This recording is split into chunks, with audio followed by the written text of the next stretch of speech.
بتائیے گا کیا سیلابی صورتحال ہے وہاں پہ؟ ساہیوال میں اگر بات کریں، ساہیوال کی گورنمنٹ کی طرف سے یہاں پہ کیمپس لگا دیے گئے ہیں۔ ساہیوال میں 2 تحصیل آتی ہیں، ایک ساہیوال ہے، یہاں پہ 5 کیمپس لگائے گئے ہیں جہاں پر سول ڈیفنس اسٹاف موجود ہے۔ احتیاطی طور پر لوگوں کو بھی وادیوں سے محفوظ مقام پر منتقل کر دیا گیا تھا، اور سول ڈیفنس کے رضاکاران ہر وقت کیمپ کو سیف سائٹ پہ جو ہے وہ منتقل کیا جا سکے۔ ہمارے رضاکارانوں کی ٹریننگ بھی ہے، پوری ایمرجنسی ہوگی انشاءاللہ اس میں بھرپور لوگوں کو جو ہے وہ محفوظ مقام پر منتقل کر دیا جائے گا۔ اس ٹائم کیا گراؤنڈ کی صورتحال ہے اشتیاق صاحب؟ وہاں پہ کتنے لوگوں کو ٹریٹمنٹ دیا گیا ہے وہاں پہ؟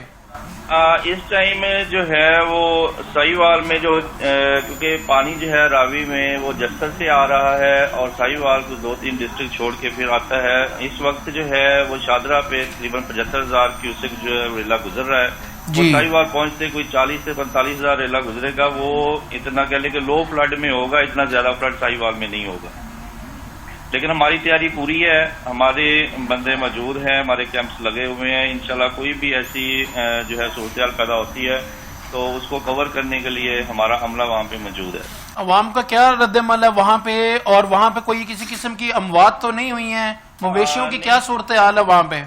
نہیں، کوئی اموات یہاں پہ نہیں۔ لوگوں کو پہلے ہی جو ہے وہ جو دریائی بیلٹ میں لوگ تھے ان کو پہلے ہی یہاں سے منتقل کر دیا گیا تھا، اور ہیلتھ ڈپارٹمنٹ کی طرف سے بھی کیمپس لگا دیے گئے تھے، اور اس کے بعد مختلف ڈپارٹمنٹس کی طرف سے جیسے ایگریکلچر کی طرف سے جو ہے وہ بھی کیمپس لگائے گئے ہیں۔ جانوروں کے لیے چارہ، جانوروں کو بھی سیف جگہ پہ جو ہے وہ منتقل کر دیا گیا تھا تاکہ کوئی بھی ایمرجنسی کی صورت میں جان اور مال کی حفاظت ہو سکے۔